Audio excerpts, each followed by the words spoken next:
Choisir l'optimisme de Shawn Achor. C'est un livre complètement classique de la psychologie positive qu'on commence à connaître, qui s'est développé depuis une vingtaine d'années.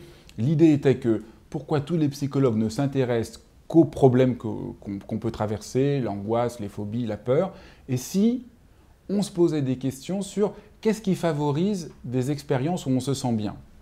La gratitude, comment avoir la gratitude nous transforme, comment essayer de donner droit à l'expérience optimum dans lequel on se sent vraiment dans un état de plénitude. Et donc il y a eu beaucoup de travaux là-dessus. Le livre de Shawn Achor, on pourrait dire, c'est psychologie positive 2.0. C'est l'idée, mais au fond, quelles sont les conditions qui permettent d'être heureux? Non pas voir seulement les expériences de bonheur qu'on a et comment les cultiver, mais quelle est la disposition dans laquelle on peut être heureux. Et il se rend compte, Shawn Achor, ce qui est un des points centraux de la psychologie positive, c'est de s'appuyer sur des enquêtes et des expériences scientifiques extrêmement pointues.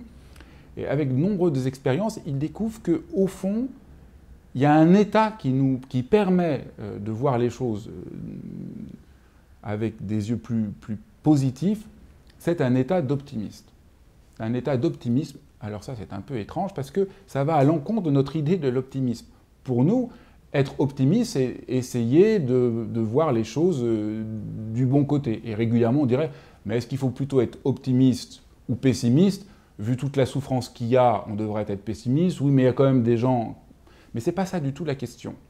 Être optimiste, c'est essayer de voir dans une situation donnée le possible qu'elle recèle.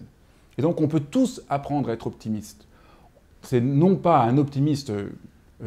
idiot que lui-même dénonce, si vous êtes malade, vous n'allez pas dire « je vais guérir » et vous n'avez pas besoin d'aller voir le médecin. Ce n'est pas du tout ça. Mais comment, au lieu d'être accablé par un événement, on peut voir qu'est-ce qui, dans cette situation, peut se transformer.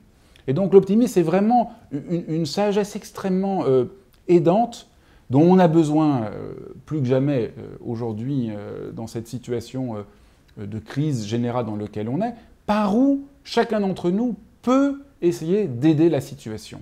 Voilà, c'est vraiment une invitation extrêmement documentée, précise, qui change vraiment notre manière habituelle de voir les choses. Et je crois que c'est un livre de ce point de vue-là plein d'espoir.